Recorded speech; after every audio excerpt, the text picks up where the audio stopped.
you go through?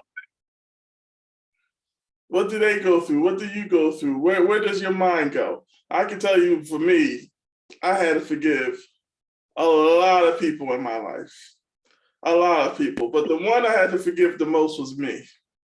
You know, that was the hardest one. Um, Looking at yourself, saying forgive you is something that you have to prove. It's not something that you do. It's something you have to actually prove to yourself that you forgive you. You have to do it on a regular basis every day, because you got to forgive yourself for how you play and the things that happens in your life and the role you play and the things that happen in your life. Like, you may not be guilty of anything, but you play a part. And when you got to forgive somebody, a lot of times you were probably a victim. You understand what I'm saying? And that's something that a lot of people have a hard time letting go. Being a victim, or being the one who causes the problem.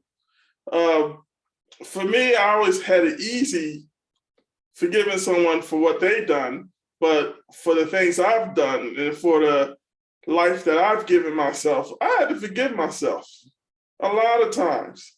I had to forgive myself in ways that I never thought was a real thing. I never knew that was a real thing, and what comes with it is acceptance.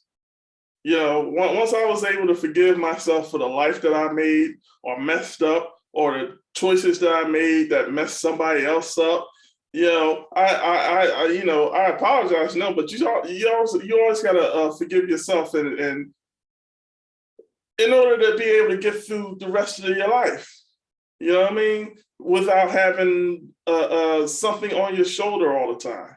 Because I remember, man, I used to be really mad at my mom, crazy mad at her for what I felt wasn't the life I should have been given, and for her not being what I thought she was supposed to be. You know what I mean? And it caused tension every time I seen her, every time I had to talk to her, every time she came in the house, every time I had to stand next to her. There was a tension there because I had a problem with her. You know what I'm saying? I had a problem with her not living up to what I thought she should be living up to me. And truth is, when you're a child, you expect things from your parents. You expect them to be this TV version of what life is, but that's not real life. When we grew up on TV, all the parents were happy and loving. You know what I'm saying? They were wonderful. The kids had a nice life, and that can be true, but it wasn't true for me. I don't know about the rest of y'all, but that stuff is fairy tale. You know what I mean? What I've learned is, the hard way is that nobody's perfect. You know what I'm saying? Nobody's perfect. We all have our issues. We all grew up with something that was horrible, or that was wonderful, or that we didn't deserve, or that we did deserve, and we messed it up. You know what I'm saying? So for me, forgiveness enabled me to move on. I suffered from drug addiction. I was an addict for 20 years. I was angry at myself the whole time right after I found out I was addicted. You know what I'm saying? Because I didn't know if this was ever going to end. I had no idea how it was going to end. And believe me, when I say this, I tried a lot of things, man. I went from religion, you know what I'm saying, to psychiatry, to step programs, all kinds of step programs, you know what I mean? And I never really found the connection I needed. I would feel connected for a little while, then I would disconnect. And feeling like you're on the outside of your whole life is not the most fun, And I can just say this out loud: I had to forgive myself for not being what I wanted to be for me. for not being brave enough to do certain things, for letting my life go, for letting my weight go, for letting my, mind go. I had to forgive myself for all those things and come back and realize that life is short, man. You can spend all your time with all this hate, this passion for it, and this weird contaminated type of love for life, and find yourself like now you're old and you're still exactly where you were when you were 10. You know what I mean? So I learned that if you really want to have a full life and love your life and enjoy who you are, you're going to have some forgiveness in your life. You're going to have forgiveness because you need acceptance. Acceptance is like, it opens up your ability to do something because now you see it and it's real, and forgiveness opens up your, it opens up your emotional like problem. It happened. It's not going to not happen. It happened. I did this. This was done to me. It happened. I have to forgive myself for every role I played in it. You know what I mean? Every role. And then you just lift yourself up and you just keep it moving. That's all I want to really talk about right now because I got Carmen on the line. Carmen, what you got to say? Is forgiveness a choice? Forgiveness is the choice. And you touch home with it is a choice. So I have a couple experience that I want to share. Okay. So I in 2017, and my mom I said, please, Tata, don't put me in a nursing home. So I was forced to fly into Puerto Rico, Hurricane Maria, and my mom was unresponsive.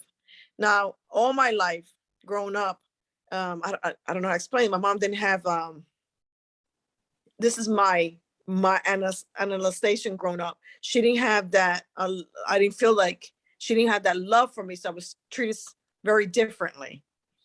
So I got stuck with that and I stayed with that. And then I was dropped off at Milton Hershey. So then I stayed with that story and that feeling all my life. So fast forward 2017, when she asked me this, I was like, I want to take it on. Even though all these years, I never felt that warmth from my mom. But I'm going to take it on and give her my word because this is my mom and I want to see what I can do for her. And it was really like hard at first because I forgave her for what I felt growing up, abandonment. She exposed me to people that hurt me. She put my brothers first for sure. They walk on a pedestal till she died.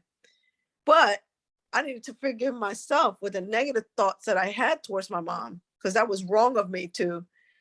Until I became my mom's caretaker after 2017, I learned my mom's foundation. I learned about my mom more in her last 4 years of life, 3 years of life, than I ever knew about my mom. Why she treated me like the way she did.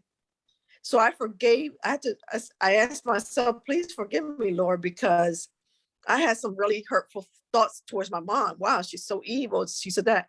My mom didn't know any better. She went to nun school and she was very strict. Her mother was the same towards her. So my grandma was the same towards my mom. So my mom kind of like replicated that action towards me, but I didn't have that understanding. And then I asked to be forgiven. And then I've always forgiven her, but I still had those negative, not asking for forgiveness for myself. Please, Mom, forgive me.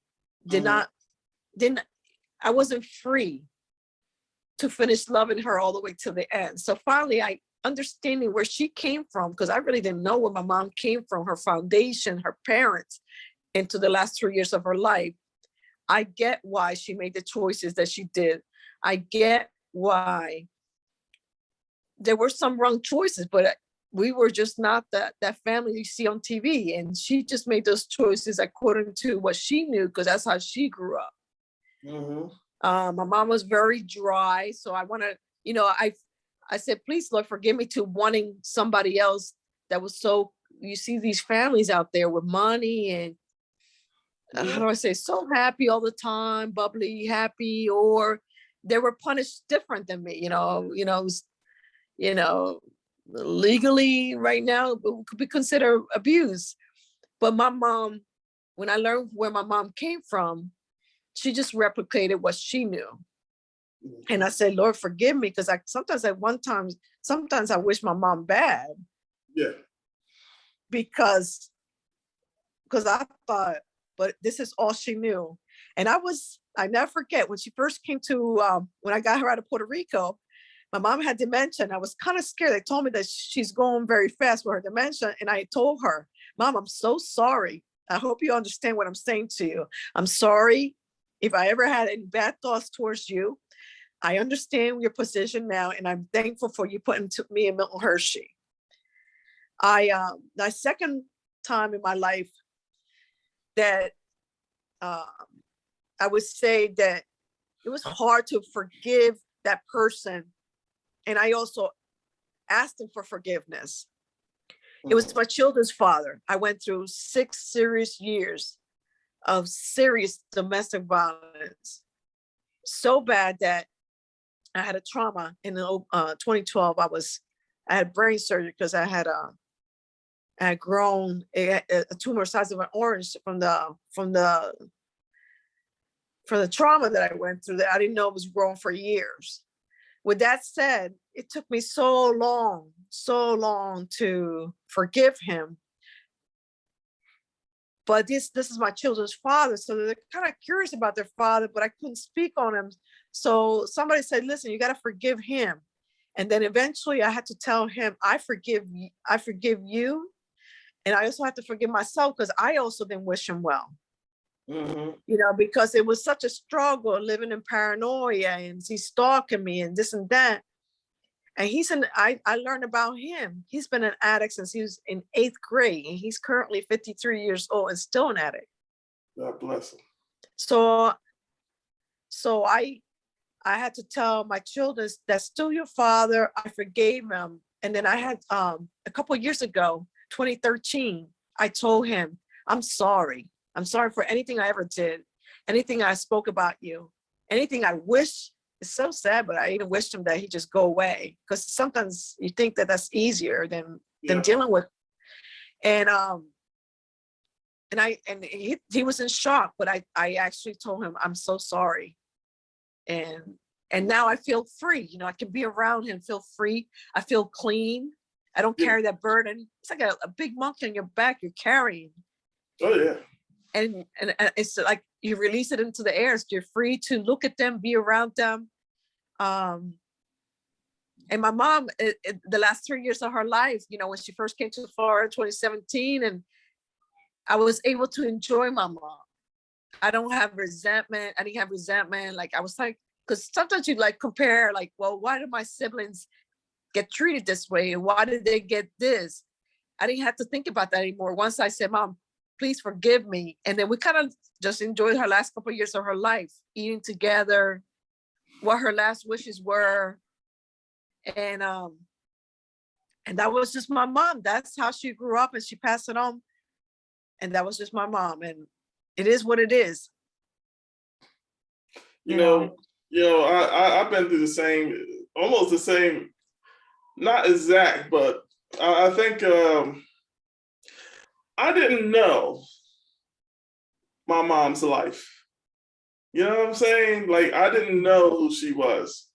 And, I thought she was just ridiculous. You know what I mean? Like this is just, what is wrong? This is good. And then I found out that I had mental issues. You know what I'm saying? I found out that I suffer from severe depression, borderline bipolar, whatever. You know what I'm saying? When I found all that stuff out, I stopped looking at her so hard and started thinking about, what can I do to stop this, or what can I do to deal with this? You know what I mean? I found out that one of the reasons why I was doing drugs is because when you're diagnosed with severe depression, a lot of times you self-medicate. So, and the drug I chose was, cocaine, you know what I'm saying? So it made sense because I ran to it and it made me feel great. It made me feel a kind of heaven kind of feeling. It was very nice. And as the fight began against it, because it wasn't heaven no more, now it was just pure hell. You know what I mean? I started to realize my own problems, because I was a good kid, you know what I'm saying? I really was. I wasn't like doing dumb stuff. I worked, I wasn't someone you had to worry about. You know what I mean? But I guess once all the other stuff kicked in, I was someone you had to worry about. You know what I mean? I didn't even know I had to worry about me anymore. I just thought I just have a slight problem. I'm just a little sad. You know what I'm saying? Come to find out, I am diagnosed, as having a mental problem. And it was hard to accept, but it made everything so clear when I found out. You know what I mean? Yeah. It made sense. Everything started to make sense.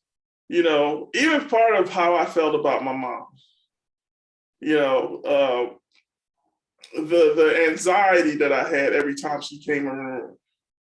You know what I'm saying? I can remember sitting in the house. I ain't doing nothing. I'm just sitting in the house doing what I do. Every time I heard the door, my heart would flutter. And you know what I'm saying? And it wasn't because I was scared of my mom. I think it was a little bit of everything. I think it was my mom was a little crazy, and here she come. Oh, here she come. You know what I mean? And I was crazy. It's two crazy people. No one's getting medicated properly. And I can laugh at it now, but back then it was torture, man. It was horrible. Because I was the worst part of it was I was a mama's boy, a real mama's boy. You know what I'm saying? Wow. All I wanted was to be around my mom. That's all I wanted. And she rejected me in a lot of ways. You know what I mean? Yeah, I didn't know that I didn't know that she had a problem. I just thought she had a problem with me. You know what I mean? And then she sent me away to Milton Hershey School, you know what I'm saying? And now she didn't even have to be around me. That's how much I thought she didn't like being around me. You know what I mean? Yeah. And I can remember wanting to hurt people. I didn't know it was because of all other stuff that was going on. I just felt like, people acting stupid, I should beat them. I should hurt them. You know what I mean? And but I knew that I couldn't really do what I really wanted to do to people because I knew that I would wind up in some juvenile, you know what I'm saying? And plus I couldn't do that to my brother. I just couldn't. So I had to control myself. And it was not easy. It was not fun. I hated it. That's why I didn't talk much. It was so much easier not to talk because if I had a conversation with you, you said something I didn't like, I wanted to punch you in the face. I really did. I was never physically violent toward people. Well, okay, I might have been physically violent towards some people, but it wasn't like I was. It was usually after something, like something had to trigger it. It wasn't just me jumping off and doing evil stuff because I tried to be as nice to everyone as possible because I wanted that back. You know what I mean? Sure. And just saying that, going further, as I got older, talking to my mom, she, like you said, she revealed some things to me, and this is after I got my stuff together though, but she revealed some, issues she had, some mental issues she might have had. You know what I mean? She revealed that it runs in the family. She also told me that my grandma, had a real mental problem for a long time. You know what I mean? And I didn't know she used to go to the hospital. No one ever told me that stuff. No one told. I don't know what it is, but I think our parents, they didn't really deal with mental issues. You know what I'm saying? They felt that was weak. And it only in the last 15 years, 20 years has having a mental issue is not, it doesn't put you into the corner. You know what I'm saying? Like people used to, if they find out you were mental, they got away from you. They didn't play with you. You know what I mean? Yeah. And now come to find out, so many of us Americans have such great mental issues that we actually do need to see people, and get our stuff together. And I did that. I saw a lot of people. Now I don't suffer from the loneliness I used to suffer from and the self-hate that I used to have, because everything's explained. You know what I mean? Like, I know it's because I had a mental issue. I know it's because I had an abuse, a background of abuse. You know what I'm saying? And I know my mom had a background that wasn't so wonderful either. Because, when I talked to her about her life, as a kid, I could almost see how hard it was when she talks about it. You know what I mean? How difficult it was. Who could she run to? There was no one to run to, you know what I'm saying? Yeah. So you just had to be okay with whatever was going on in your life and learn how to deal with it your way. And if you don't have anything there, you're going to find something. And it's not always, and you're going to be obsessed with it. And it might not be something that's good for you. Right. So I forgave my mom before that, but that clarity, that I'm not alone in this family. It's not just me. I found out something about my uncle that he's, I got a few uncles and I know that one of them suffered from mental illness. And I was like, well, it is what it is, man. We gotta admit to ourselves that we have issues, and so did our parents and the parents before them. Being people of color, we went through some things that passed down in a way that maybe other people don't understand. When you're in an oppressive state and you're expected to still provide, expected to still live the life of towards like getting more wealth than you came in this world with. It's a strain. So personally, forgiving my mom was really hard, man. It was really hard because while I was still going through my psychological issues, I remember one of a psychiatrist once told me that my problem was with my mom, and I should be a grown man, get out the house, have my own place, and he said that's why you're on drugs now. And I cursed him out. I was like, my mom ain't put me on no damn drugs. What the I cursed him out for real, man. I was like, and I left the hospital. I left that day when he said that. I said, I'm out.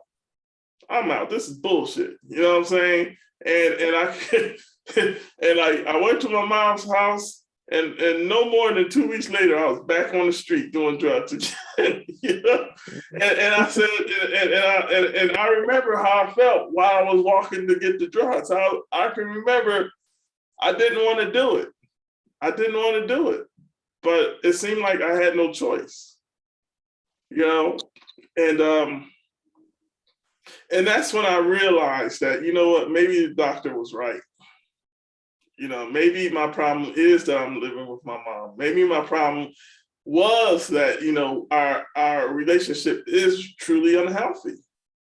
You know what I mean? And I think on that day, that's when I decided I had to make a choice, man. I had to make a choice. I had to get out here on my own and be grown. You know, and that's exactly what I did. I got out on my own. I found a girl that I loved, and you know, I had a half decent life. You know, that didn't end well, but you know, I found that as life goes on, there's always something else that you got to forgive. It almost seems automatic. Like every day, you got to practice this stuff. Forgiveness isn't something that you just do and it's over. That's bull. Forgiveness is something you got to do over and over and over and over, because the people you're forgiving aren't the ones changing. You're the one changing. You know what I'm saying? And I remember, right? I remember my mom would just say stuff that would just irk me, you know what I mean? And I would just have to bite my lip and say, that's your mom, love her anyway. Love her anyway. She's been through a lot. She's been through more than you ever had been. So you need to love her anyway, man. Let it be known. This woman raised you. She made sure you stayed alive long enough to take care of yourself. You know what I'm saying? That's really all she owed you. You know what I mean? You know, of course we believe we are owed the hugs. We're older. She doesn't owe you any of that. She just had to make sure you stayed alive. Yeah. You know what I mean? All that stuff would have been nice. It would have made a different type of child. But you know what? She didn't have it. So she couldn't give what she didn't have. Yeah. You know what I mean? So. But you know, I also, one of the things that I made my mom pay for, I had resentment. So my frustration and anger towards my dad, because he wasn't around, and he's a retired United Methodist pastor. So I had trouble like forgiving him, but I took my frustrations on my mom, and she had nothing to do with it. I was 3 years old when he packed it up and left. But she was my emotional punching bag in a sense, like we're going through this rough time and lack of food and blah, blah, blah.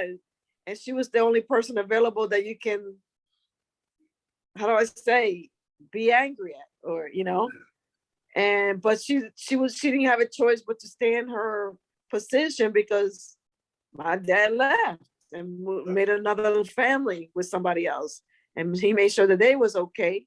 And he just chose not to be around. So that's another thing that's why I said to my mom, I'm sorry, Mom, because I made her pay for that too. My frustration, resentment towards my dad. And she had nothing to do with it. And she spent a lot of her life looking for my dad to try to force him to make or have a relationship with us, but he just didn't want to. So finally in 2012, when I almost lost my life when they did the brain surgery, I told Mom, I said, Mom, stop looking for my dad. You raised me. You my dad, Mom and Dad. That's it, you know? I think also part of how I dealt with my pain and feeling that loneliness. So to fill the gap, I was looking for relationships with male to fulfill something there. And only when I learned that I have to stop wishing him bad, and I learned that I have to forgive him, and that there's somebody upstairs that will judge him when his time comes, that I need to say, okay, Carmen, you need to say I'm sorry to him, even though he'll never hear or see it, but if I could speak it, he'll eventually receive it. You know, forgive me, Dad, because I was really wishing him bad. I was hating the position, that the lack of food we had. I blame him for things, but my mom paid for it, kind of like, you know. I was feeling literally like I felt like I had hate for him. So fast forward, I had to tell my mom, I'm sorry for that. I spoke to, I said a prayer, God forgive me and God forgive my dad, and I'll let you handle it. You know what I'm saying? I don't want to get too mushy or Christian, but that's how I dealt with my dad, because I don't plan to see him any time in my lifetime or wish to see him, but I don't wish him any more harm, that the type of harm I was wishing before, because I was kind of hurt that two girls that are my blood got to be raised by my dad, and that he can dismiss three kids. And that's what I love about Milton Hershey, because a lot of us had that same story. Yeah. And that's why that was my home. And I thank my mom for that. And I'll be honest with you, 2016, I took my mom back to Milton Hershey with me, and she was so hesitant to come out the car. We were at Dickinson where I first went. And then we went and she didn't want to come out the car. And I said, Mom, it's a good thing. I wanted her to know before she died, it was not a wrong thing she did. Because I think she had some guilt, and there was no reason to feel some guilt. Her mom put her in like a nurse, not a nurse, excuse me, like a nun school, a very strict nun school. Her mom went to that type of school. So my mom gave me all she knew, and that's all she could give me. And back in the days, you don't speak about your history. Everything's hush, hush, taboo. You don't seek counseling. You don't ever admit you have problems. And that was just passed on and passed on. Yeah. To come out, also, back in Puerto Rico where I grew up, the neighbor could hit me.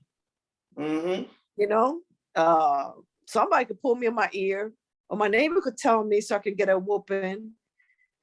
So that was, to me, the norm. Yeah. So I was getting whooped a lot, because I was a real wild child. My mom was very absent. My mom wasn't home, and we were hungry. And if somebody else gave us food, we ate. If not, we were eating bread. And that was just our lifestyle. But sometimes when you look outside, you look at the neighbor and you see a hot meal, you have resentment towards or anger towards your mom because you want that. But she didn't see anything wrong with what we had. And I get it. And I'm just honored that I was able, before she died, to say thank you. And I'm okay with whatever you gave me. My mom was very hard on me in the sense of, like when I went to college, and she expected more. I went to college and I finished college, but she said, okay, well, I already have 2 masters, meaning it's just the way she said it. I felt ridicule, or it wasn't good enough. But now that I understand my mom, it was just that she wanted me to push harder or go for more if I had the gusto to do it. But at that moment, I felt like she was putting me down. It's just like back in the days, they were like so tough and rough, Yeah. The verbiage was a little different. She wanted me to accomplish, okay, you did this much, go further, It's just the way she carried it or said it. It was a little tough. You have to have thick skin. So I had so it was my dad, my children's father, and my mom. That all these 3, verbally, I wasn't able to apologize to my dad, but all those 3 people I forgave. And 2 of them, I physically was able to say, I'm sorry. So, yeah. Gotcha. Well, that's what's up. I mean, you know what? Forgiving people is something like, for me, I think it opened up my life. It opened up my ability to let people in. Yeah. You know what I mean? Because I knew that no matter, before I wouldn't let people in simply because I didn't know how to deal with when they do stupid stuff. It's much easier for me to just deal with myself. I can deal with my stupid stuff. And when I see other people act foolish and create things that I don't like, I tend to, just like Thanos, right? You gone, yo. It don't matter though. But hey, we got 4 extra people. We got Don, and then Trenda finally showed up. what's that? Elfie, New York showed up. The kids here. How you guys doing? Everything good? Everything's great. Yeah. Ooh, hey, I think I'm too close. I'm moving. Oh, you got the TV on? No, I was in the same room as Donald. Oh, okay. All right. So, we were talking about is forgiveness a choice, and we were going back and forth about, our past, our loves, our the people in our lives. Of course, they're the ones, and ourselves. So, if anybody got anything to say, I'm done. Are you done, Carmen? I'm done. Okay. Chime in anytime you want. All right.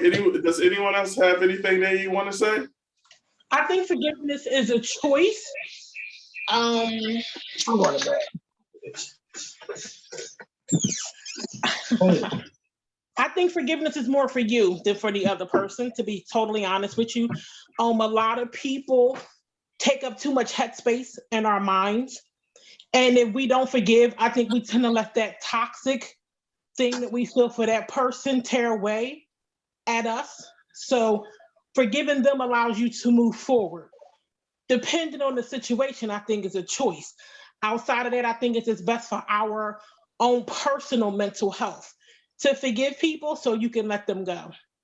True. Have you ever had anybody that it was hard to forgive? Yes, I'm dealing in a situation right now with my mother and my sister, and I'm in prayer on how to forgive them and let them go. Because you're taught as a child, your mother is your everything. But when your mother betrays you, how do you forgive that betrayal? How do you go back to trust when that bond has been broken? And it's been broken on more than one occasion.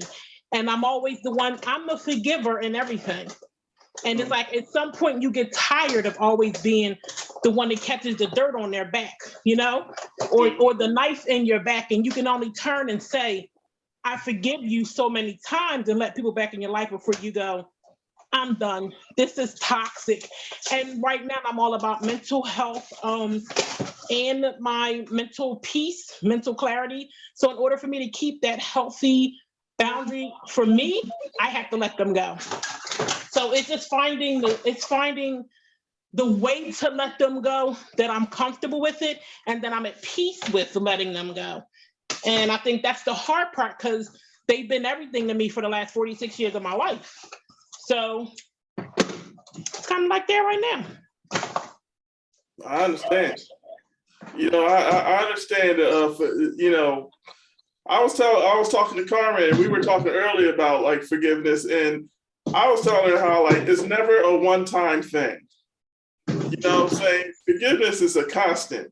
It's something you have to do all the time. You know what I'm saying? If you really want to keep your relationships and your mental together, it's something that you have to do. I'm not saying you got to forget.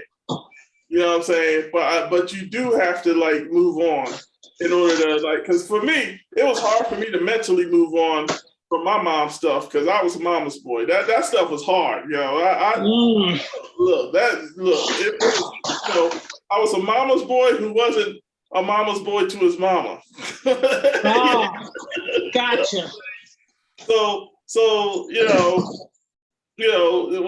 you have that type of mental going, and you don't understand why this favorite person of yours don't see you as a person that should be in her favor. You know what I'm saying?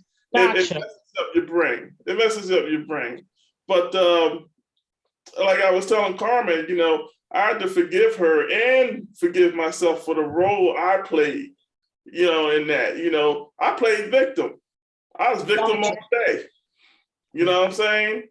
Instead of just moving on and hanging and finding a whole bunch of friends and outside of my house, I stayed in the house. You know what I'm saying? I stayed in the abuse. Whether it was abuse or not, it became abuse because of what I was doing and because of what she was doing. So I have to forgive the role I play, because you know, I didn't have to stay victim. I chose to be victim after I got used to it. You know what I mean? So I think when we, go ahead. I think when we, like you say, put ourselves in that victim role, we tend to want the loved one that's affecting us or offending us to save us in so many words, especially when it comes to your parent. It's like, I'm wrong, you're wrong, I'm hurting, mom, help me. Mom, let's make this better together. But my mom is older, and in her mind, she can do no wrong. And her whole thing is always, I'm the mother, you're the child, you deal with it. And I don't think it should ever be a point where two people can't come to a table and openly say, I'm sorry, how do we move past this? And there are some people, as we were talking last week with men and women, some people feel like they always have to be right and you're going to always be wrong. And in that instance, they're right. It's going to be their way. There is no forgiveness there, unfortunately. And then you're left with this whole bag of, it's really easy to say I had to forgive themselves and forgive myself, but how do you forgive yourself? I think that's the hardest statement, to forgive yourself for something that you didn't do wrong. You just were waiting to be nurtured by your mom.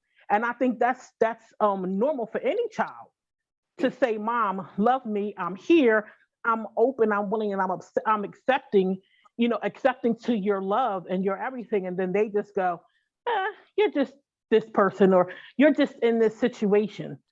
So that's a hard statement, to forgive yourself and forgive somebody else. It really is. Yeah, it takes work. Well, It's an everyday thing for me. I'm sorry. Well, I just wanted to share with her that the reason why I told my mom I'm sorry. The reason why I told my mom, Mom, please forgive me, because I didn't really know how my mom grew up until the last 3 years of her life, or 4 years of her life, from 2017 on. So all these negative things that I created and felt towards my mom were created because that's all she knew. So I was thinking terrible thoughts like, I can't stand her, or look how my brothers get whatever they want when they ask it, and immediately, or they get treated so different.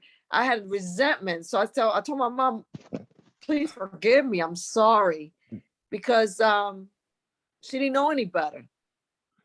So is she, I didn't, even though until she passed, I did my best to please her. I did have those thoughts in my mind as I was growing up. Why didn't we have 3 hot meals? Like, well, we didn't have 3 hot meals because my dad wasn't paying no money, and this is all she could provide, Right. But my mom was not, growing up back in the days, my mom didn't communicate like that. It was, you didn't talk, or you didn't question anything. This is what it was, and suck it up, buttercup, type of thing, But when you see the outside of your neighbors, I had resentment towards my mom. So my mom paid the price of what my dad didn't give. And so she paid that price, and that resentment, that's why I said, Mom, please, I'm sorry, forgive me, But I do understand your situation. And like yours, I understood it was a situation from my mother being a child, but I gave my mom passes, understanding how her childhood was. And I made excuses for her behavior until I became a mother. And when I became a mother and then became a wife, I couldn't make those same excuses for myself. So how could I continue to make those excuses for my mom? And we had a conversation. For me, it's about accountability. I wanted to be a good mom to my kids, and I wanted to be a better mother than my mother was for me. And me trying to take their role, it was like, hey, Mom, I understand this is what you've been through. And if you've been through that, understand you don't know how to, but let's do this together. And at every turn of that compromise, I am the one that ended up carrying that burden. I was the one that got stabbed in the back. I was the one that over and over again, for all of her bad behaviors and all the things she did wrong, I made excuse after excuse after excuse after excuse. And then now I'm just at this point where it's like, how much more do I have to bear or burden before you say, I'm sorry? How hard is I'm sorry? 2 very small words that mean the world of difference when you're hurting somebody. So I can make affordances and excuses for you, and everything you've been through. You're now in your 60s. It's almost like, when does your accountability for the trauma you put in me and my siblings' life from the trauma that you had? And I'm trying not to push that toxic trauma into my children's life. How do we, I'm trying to stop that cycle here, but your poor behavior just continues. And at this point, I'm like, I can't continue to let this happen, especially because it's really started to affect my mental health and my mental wellness. And at that point, it's like, cut it off. You got to kill the roots. You got to cut it off just to be healthy for myself and my children and now my grandchildren. I get all that, because if you don't, if it's abusive, and you see, a lot of people don't understand that forgiveness does not mean, okay, you can do it again. You know what I'm saying? And I'll just let it go, because no, forgiveness is something that you have to put yourself through. You know what I'm saying? You have to put yourself through. And that does not mean forget. It doesn't mean it's okay for you to punish me. You know what I'm saying?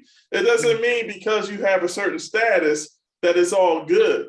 For me, I feel like if you have to separate yourself so that you can actually truly forgive, you might have to do that. You know what I mean? I feel like if I want to tell you how to behave, it's not going to work, because this is all you have. This is what you are. It's not going to change for me. I think that's the first thing you got to learn. This is my mom. This is who she is. I shouldn't expect any more than this, because this is all she has to give. I'm not going to ask her to do something or say something or be something that she doesn't know how to be. It's not in it.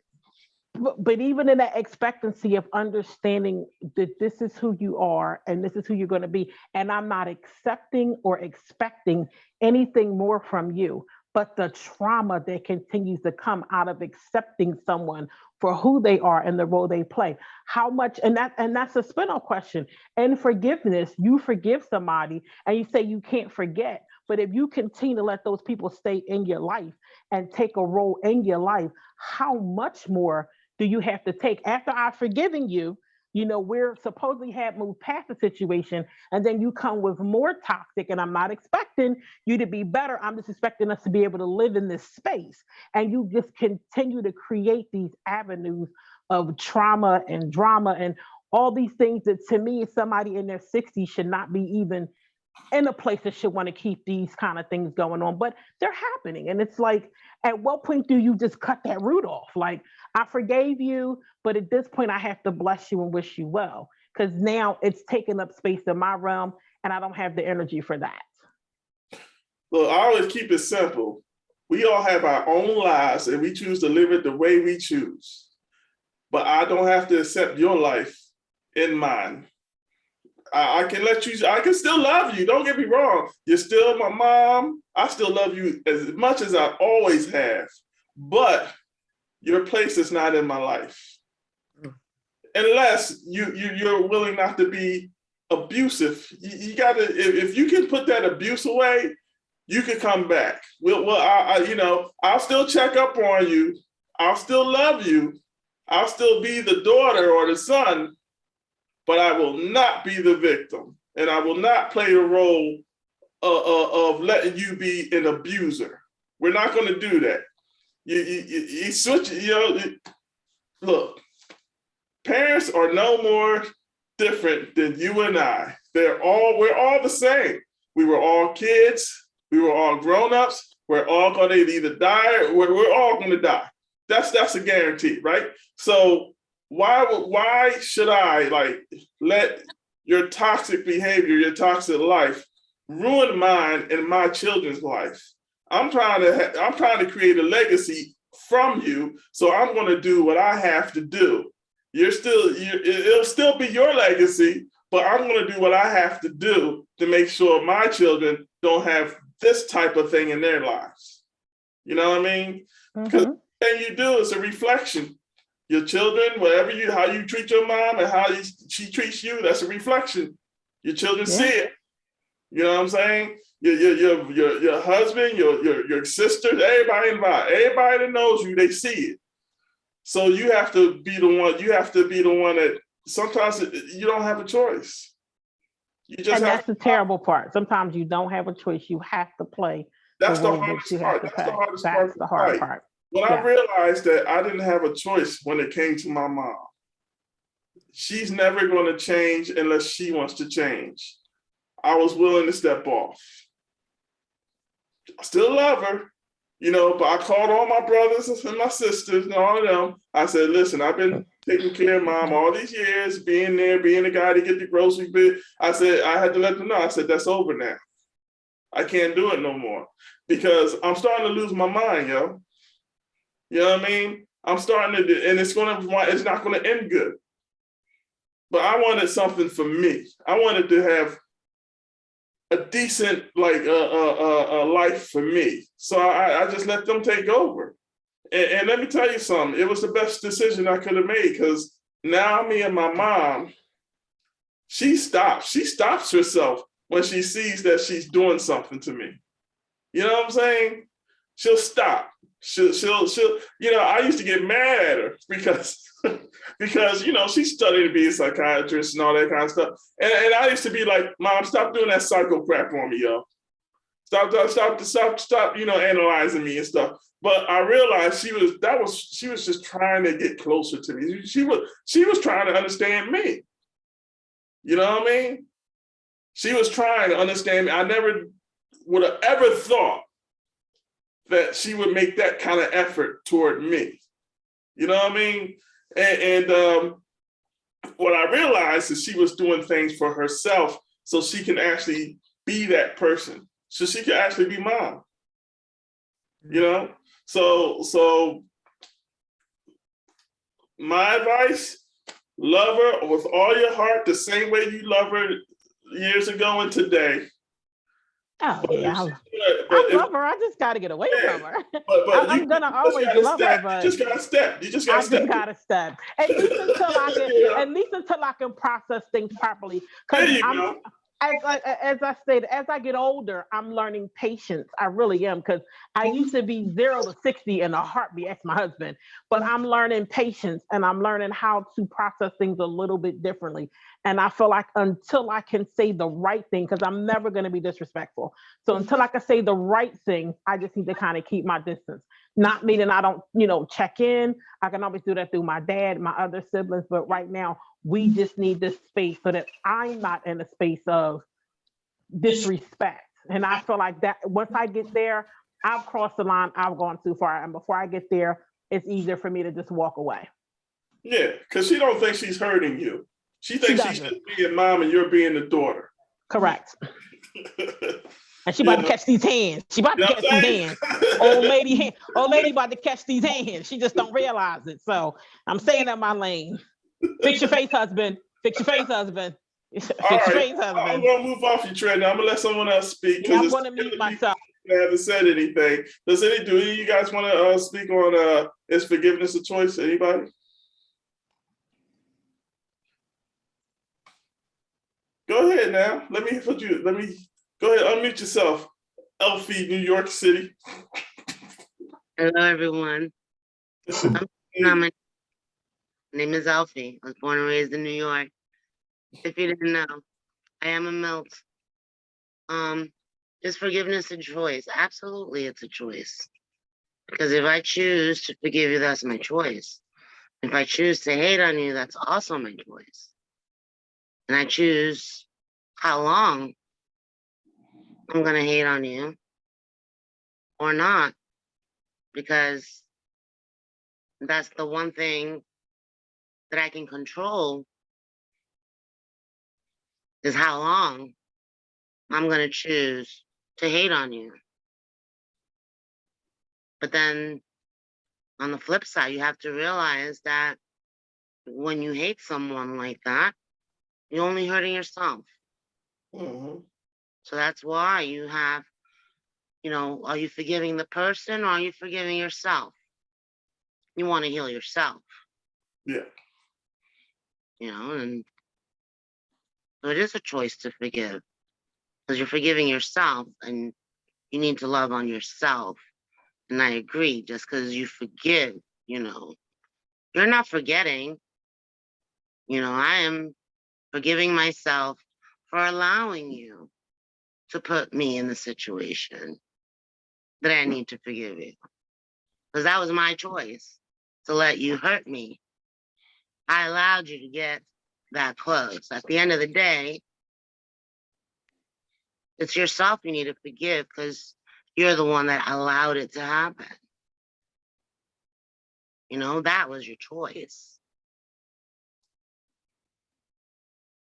That's true. And like, if you don't forgive, you're taking your own power away from yourself, and you're putting all that power into that hate and that bile.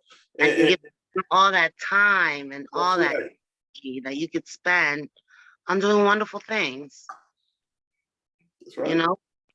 Don't give, if you've had a person come into your life that's hurt you, and unfortunately, lots of time it is family, because they're the ones that are closest to you. So it hurts them worse, Yeah. The ones close to you, they're supposed to be the ones that are supposed to uplift you and, make you feel like you have that safe space. But yeah, when they hurt you, it's hard to come back from that. I'm going with a situation right now with my brother where I haven't chosen to forgive him yet. And I want to hold on to that hate, but I know I shouldn't. But I want to. You know what? That stuff is attractive in a way, because it justifies and makes you feel a little justified, I guess, toward the hate that you have for that person. It feels good in a way not to like that person, to be mad. You know what I mean? At least it does for me. I can't speak for anyone else, but like it feels like it's almost like you got a whole nother purpose now. You know what I mean? Your purpose is to hold on to that hate, yo. I'm not going to let them be forgiven. You know what I'm saying? Like you don't want them. It's like you're empowering. Yeah. You don't want them to have that. You want them to suffer from your. You know what I'm saying? From your disgust, from your hate. You want them to be. You know what I mean? I hope something. I hope you feel this, yo. You know what I mean? But it don't. It's not real, because they're going to go on with their life, and you're still sitting here holding on to something they don't passed on from. And that's exactly right. He is going on with his life. He has no idea the turmoil or the situation, and it's not so much that it's revenge. It's, our mother passed away and he has yet, and it's been 3 months. There's not been a phone call. He didn't go to the service. He ghosted, and he's still a ghost. And that's hurtful to me, especially because he was the baby. He was the favorite. I was the black sheep. I could do nothing right. He was untouchable. Oh. So how do you not care that your mom is no longer on this earth? So that's where my dilemma is. And I know I have to forgive myself for allowing him to hurt me, but it's close. You know what I mean? It's Yeah. fresh. Well, I think I gotta tell you what you were going through. So I have a brother that physically abused my mom in 2018. He did it in front of her best friend. So her best friend reported him, and my mom, because that's her favorite, he walks on water, son, paid for him to pack up a U-Haul and move into Oklahoma so he don't get caught. After he abused her. When I was told this by her best friend, man, I was on fire. That old Carmen came back. And all I said, well, the day that he show up, I'm gonna be waiting for him. So then mom passes away. And I just couldn't wait till he show up for the service so I could show him out. I must tell you, I did ask one of my brothers to carry a gun, but I didn't know how it was gonna turn out. I'm not gonna sugarcoat it. That's where I went, you know what I'm saying? Because I felt like that was like my mom was almost 90 and he dared do that to my mom. He was the favorite. And you know why he pushed her around? Because he was trying to force her to sign the house over to her. And she got so confused because she has cell dementia. This is all in front of her best friend. And then when it got to my ears, I was in Florida and I could just, man, when I get to him, he doesn't show up for the funeral. And that's the one person I can't get to forgive right now. So I just don't see myself forgiving him anytime soon. Because but this anger, when I think about that moment, takes a lot of energy out of you know what I'm saying? So I know one day I gotta release it and just forgive him, and somebody else will handle that upstairs, But right now, it seems too raw for me, Because that was my mom's favorite. My mom put up with a lot. When she had the heart attacks, the stroke and all that, they never pulled up and showed up. I would show up. They just wanted a detailed phone call, her status. And it bothered me because these were her favorites. And then when he put his hands on her, so he did me a favor for not showing up at the funeral because I had so much anger. But that's one person I don't see myself anytime soon forgiving just yet. Because it's hard. It's fresh. Like Yeah. I said, it's fresh wounds. I know your mom passed away this year, as did mine. So it's fresh wounds. But the back of my head, I know that I have to forgive myself because I love me. I'm trying to, that's the realization. Right now, I'm not loving on myself by holding all this in because it turns me into a person I don't like. Yeah. It's a that's lot the of part I'm negative fighting. energy. Yeah. Yeah. Sorry that both of you ladies lost your mom. I know that must be very, very hard. And yeah, I'm dealing with a favorite situation too. My mom's favorite actually did some not so nice things. So it's always those favorite kids that get away with stuff. And then when it comes down to it and everything hits the bottom of the fan, those favorites are never there. And right now my mom is writing for her favorite who always shows up to cause the issue. And then she disappears, and then I'm stuck holding the bag to do everything for my mom. And it just gets very, very frustrating. And I just don't want to do it anymore. So that I don't become a terrible person and this hateful, mean person, it's just easier for me to walk away and let the chips fall wherever they fall. And I'll pick them up when I get there. But for me right now, my mental health is the most important thing. And I cannot be a terrible person when I'm trying to love on people who really want what I have to offer, my kids, my grandkids, my husband. I'm tired of giving myself away to people who don't appreciate me. So if you're not appreciating what I bring to the table, I'm not going to invest my love there. I'm not going to invest my time or my attention there. And you're going to miss that when it's gone because I'm an amazing person. I know this myself. Husband, shake your head. I'm an amazing person, right? Agree. Thank you. You live here. So to keep from being that person, I think I can focus what I'm giving away to people who don't deserve it, to the people who do deserve it and who want it.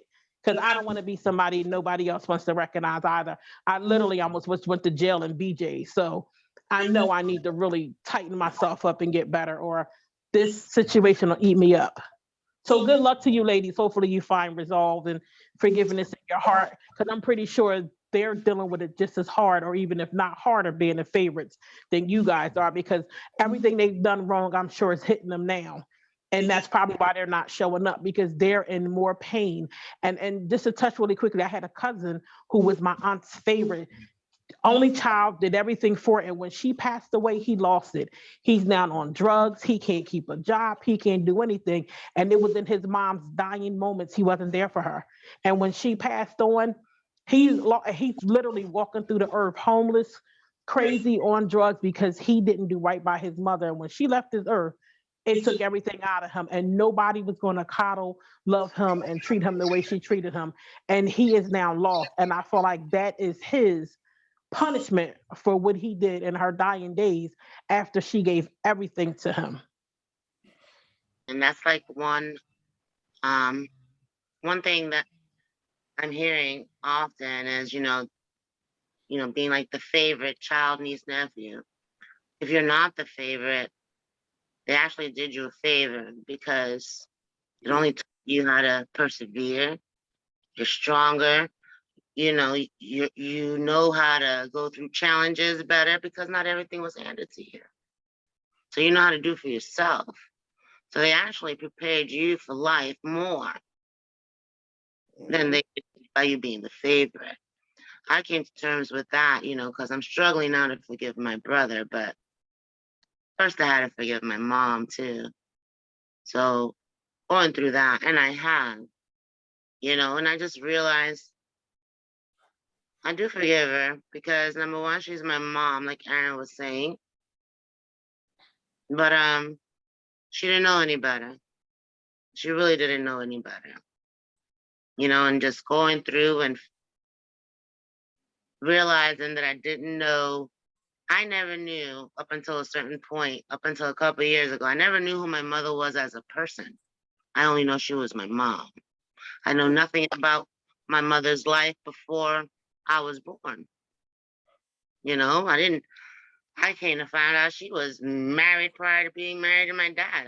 So it's like once I went down that path to find out who my mother was as a person, not as my mother or a wife, but who were you? What did you do in your childhood? Where'd you go to school?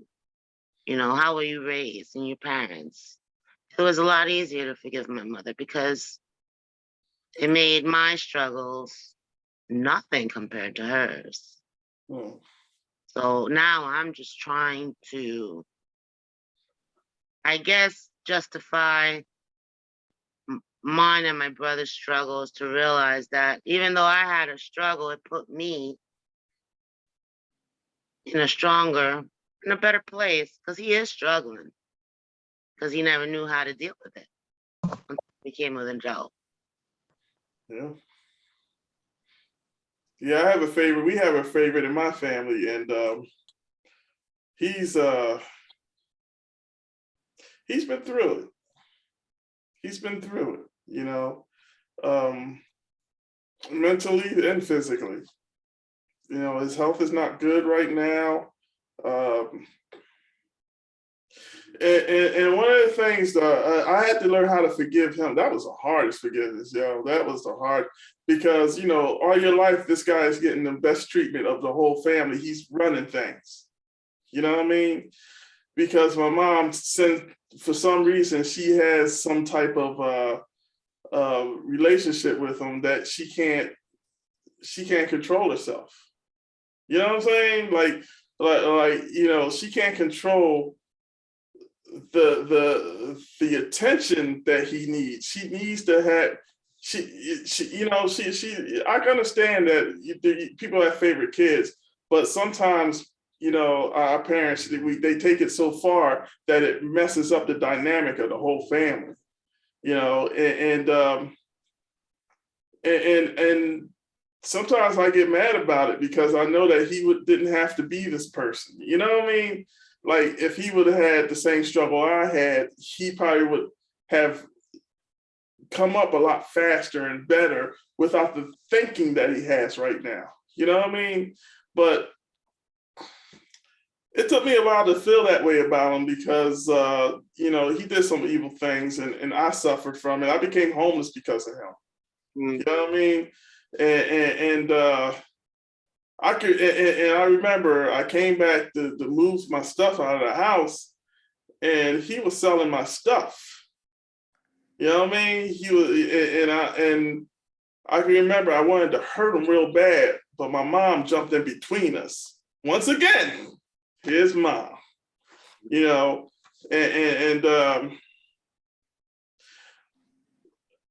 all I can say is I know his life has not been wonderful. I know that. I know it because of the life I had. You know what I mean? And you know, he suffered from drug addiction like I did, and he did it way longer than I did, and it shows, and it hurts, and you know, what's wild. This is the wildest part, right? He was the one person in the house that I really didn't have no real connection to, and now he's like, we have a connection that I don't have with any of my other siblings. You know what I mean? It's weird. It's like we've been on the street. We know what that's like. You know what I mean? And I can remember one time, I think a few years after, and I was still struggling with my drug addiction, and so was he. But you know, he saw me sitting somewhere. He saw me sitting. I was sitting outside of a place I got kicked out of, right? And it was a shelter, so I had nowhere to go. And I remember him walking past me. He said, "Aaron," you know what I mean? I was like, "Yo, what's up, man?" And he was scared that I was going to be stuck on the street. You know, he's never expressed that type of emotion toward me. You know what I'm saying? Like, I gotta take care of you, man. I gotta make sure that you're okay.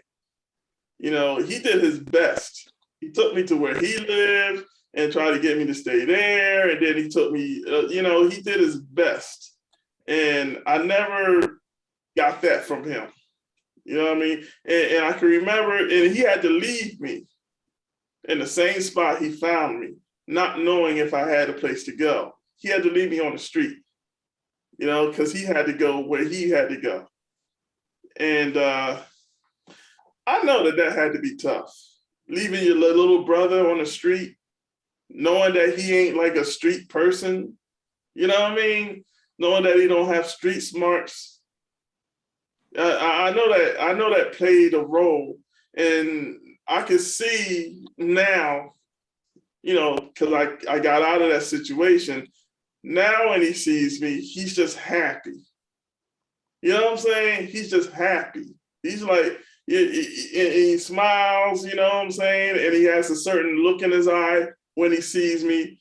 And I was able to forgive him, like, on that day. You know what I'm saying? I was able to forgive him because it made me realize that, like, I wasn't the only one struggling. You know what I'm saying? Even though he was the favorite, it was a struggle. You know, and it was heartbreaking struggle. You know, because he had a mental problem too. You know what I mean? And we used to dismiss it and say, "He ain't got no problem. He's just an asshole." You know what I'm saying? But now, you know what I'm saying? I get it. I get it. I get it. And one thing that I understand now is that we're all human. We're all human. We make decisions based on the things that we know how to make decisions on. Like, you know, we don't even know that we're going to react the way we're going to react a lot of times. You know, but now being older, and I'm going to say this, being older is the best gift that I could have ever had. It's the best gift God gave me. Because all that hell, you know what I'm saying? All that unfortunate situations, all the bad things that happened in my life are now something I can deal with. You know, it's a gift. And sometimes I feel like, you know, I'm not gonna lie, sometimes I feel like I know more stuff than I should know. You know, I know how to heal myself a lot better than I ever did when I first came out of high school. You know what I'm saying? I knew nothing. All I knew how to do was to walk into hell. That's the best I could do. The best I came up with was becoming a crackhead. That was my best decision at that age. You know, and now after all the detoxes and all the failed attempts, all the dead spirit that I had to go through and that I had to witness, you know, all that played a role in who I am now. You know, if I can remember when I was young, I used to, when my brother had his problems, I used to judge him. I used to look at him like he was less than. He was not a person. You know what I mean? And now when I see him, you know, I say, you know, he's not that bad. I know what I see more now than I could see then. You know what I mean? I understand him now. And it makes me love him even more. You know what I mean? Because he did some really raunchy, hardcore, crazy crap. But that's what he knew how to do. And he thought it was the right thing to do. And he thought he deserved it. You know what I mean? And now he's realizing that he has to do man shit now. He has to pay bills. You know what I'm saying? He has to make sure that everything's taken care of now. He's like a regular person now. You know what I mean? Yeah, he ain't got to work, but he's still doing regular person stuff. He's still got paying his bills. He's not messing up his house. He's not messing up so bad that he has to be homeless now. You know what I'm saying? So I feel like we all have a lot of lessons to learn. And unfortunately, some of us will never learn them. So you have to just love them and forgive them because they're gonna suffer. You know what I'm saying? That's why it's easy for me to forgive now, because I know that you're going to suffer if you don't from the things that you cause, the situations that you cause in other people's life. You don't just do it and get a free pass. Something happens to you. It takes something out of you to do that stuff. You know what I mean? Now I'm going to let someone else speak. I'm looking over here at Nakia. Nakia, you want to speak? You want to just chill and watch? You still down for the watching? Keep watching, woman. Keep watching. She's all right. Go ahead, Don. You haven't said anything. I'm gonna let you go. It's we're past the hour, so you know it's up to you. Well, the only situation that I currently have is with my mother. I haven't spoken to her. I'm 41 now, so I haven't spoken to her since I was like maybe 31, so about 10 years. I haven't spoken to her due to her.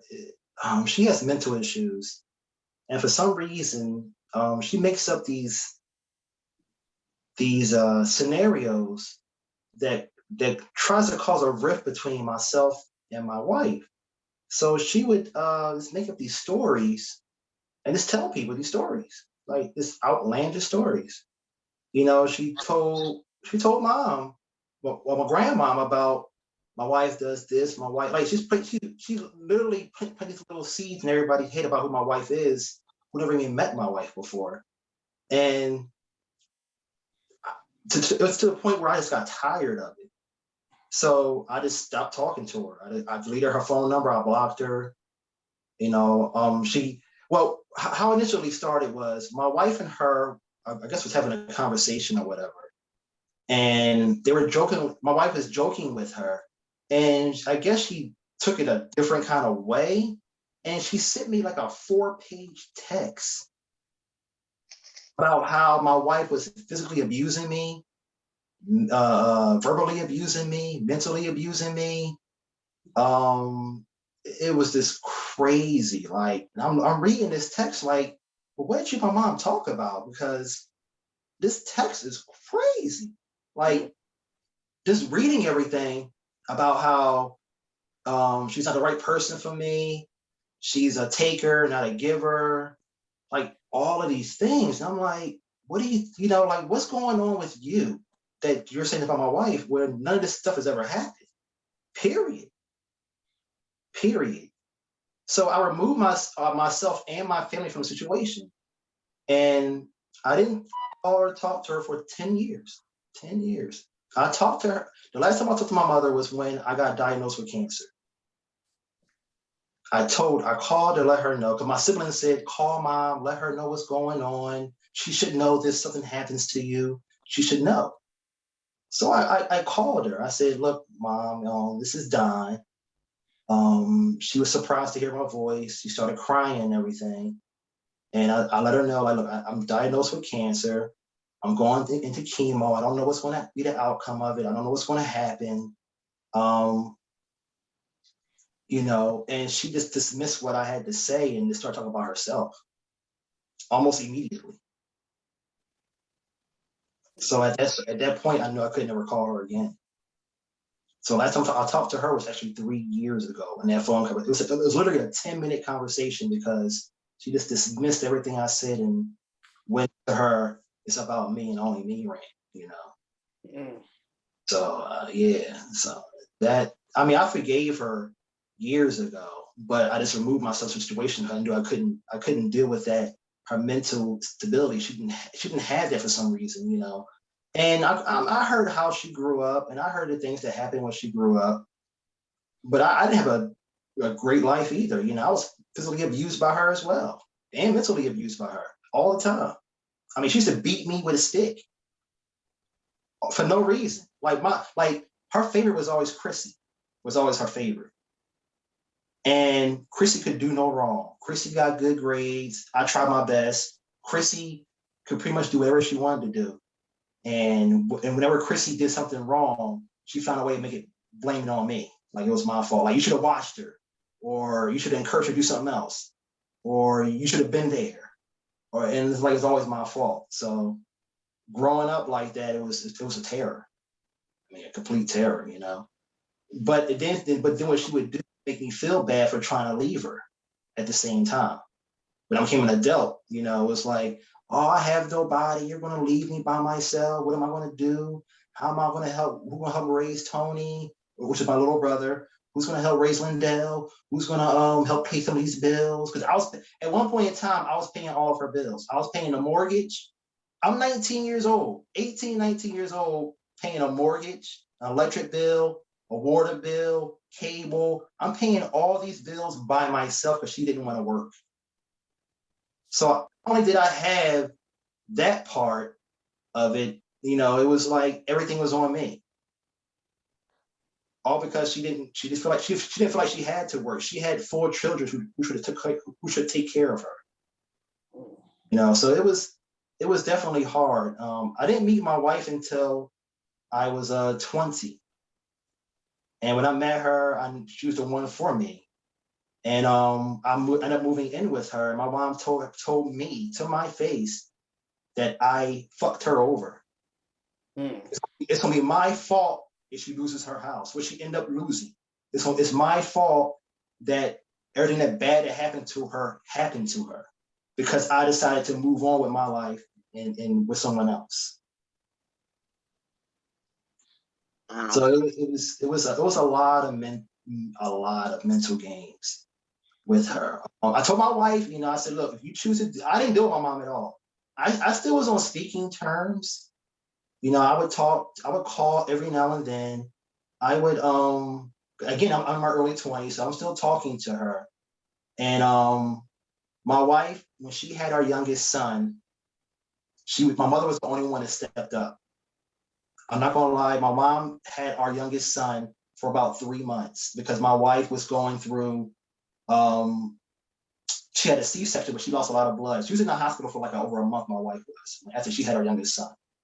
And my mother I saw a different side of her, a nurturing side, a caring side. Mm-hmm. And because of that, I knew, I saw a different side I saw from her. I decided to maybe see if it could work, maybe see, you know what I'm saying? And then after that, you know, after that happened, the same reoccurrence happened all over again. The same manipulations, the same lying, the same making up scenarios that never happened. And when I was 30, 31 years old, I decided just to cut the debt. After that, I decided just to cut the debt. I say, I'll just take my losses and call it a day. Because my mom used to come down to our house. She'd stay over for the weekend. She would come down for weeks at a time to stay with us, just to hang out. Because our youngest son had the biggest bond with her. That was his best friend. And that was the only grandmother he had because my wife's mom wasn't really that close. And she had her favorite that she treated like, you know, he walks on water. Mm-hmm. And our youngest son was treated bad. So my mom really stepped in and had that time with him. I mean, they watched movies, they did everything together. It was crazy, you know, like that was literally his best friend. He was asked all the time when grandma was coming over, all the time. all the time. And now he don't even know who she is. He doesn't even know her name. Oh, that's a shame. And I stopped talking to her, and Jacqueline was like around maybe 3, maybe 4 years old. He last saw my mom was around 3 or 4 years old. So that was like around, I'm gonna say 2009, 2010. Maybe. No, 2011, 2012. It's the last time he saw my mother. He don't even know who she is now. Like I said, if my mom right now walked up to him and said hi, he would just look at her like she's crazy and get in his car and drive off, literally. Mm-hmm. Like, he doesn't know who she is anymore. Like, he doesn't even recognize her or anything at all. Like, when I say I cut contact, I didn't show any pictures, I didn't mention her, I never even talked about her to him at all. One day he stopped asking about her, so, and that's how that happened with him. You know, I refuse to let anybody have that kind of power over our children, because like I said, mentally she was just gone. I don't know why, I don't know what happened, the disconnect, but I couldn't let what she was going through control my family as well. So I just decided to move on. And again, I forgave her, but I chose not to deal with her at all. I don't have to.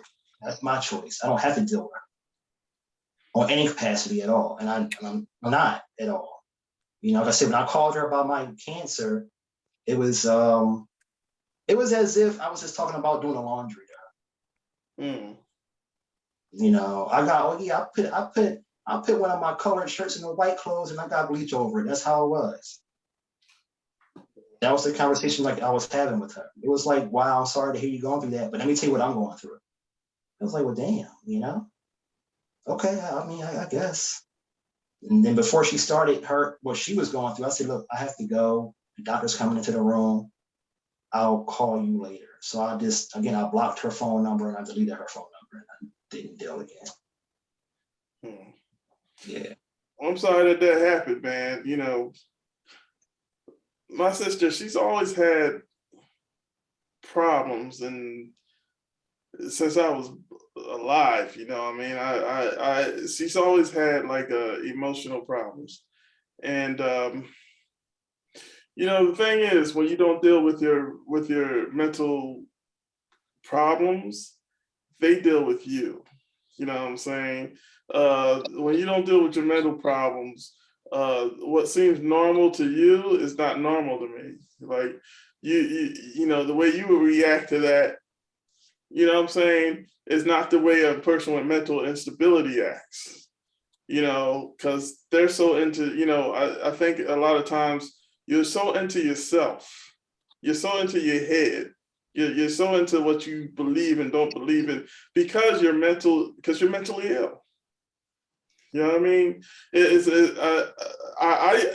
used to get mad at Iris. I don't get mad at her no more. I really don't talk to her much.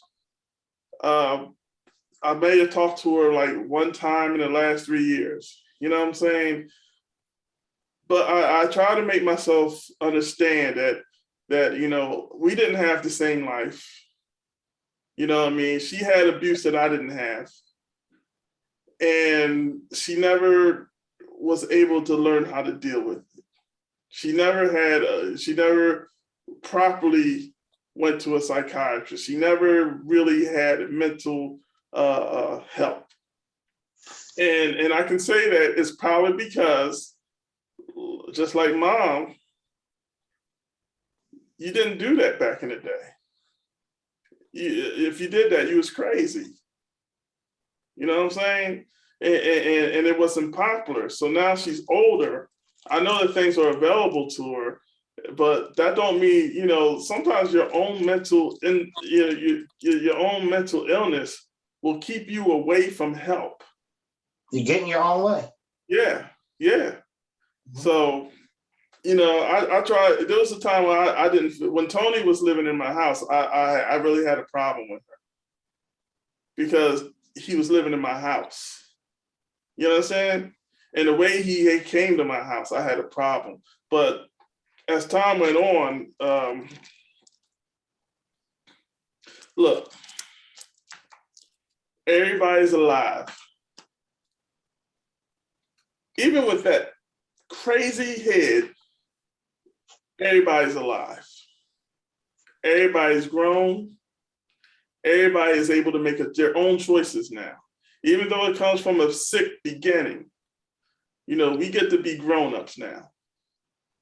So, I try, like, I had to do that for my mom, and I have to do that for the rest of my siblings, because I'm not perfect. I know I wasn't perfect.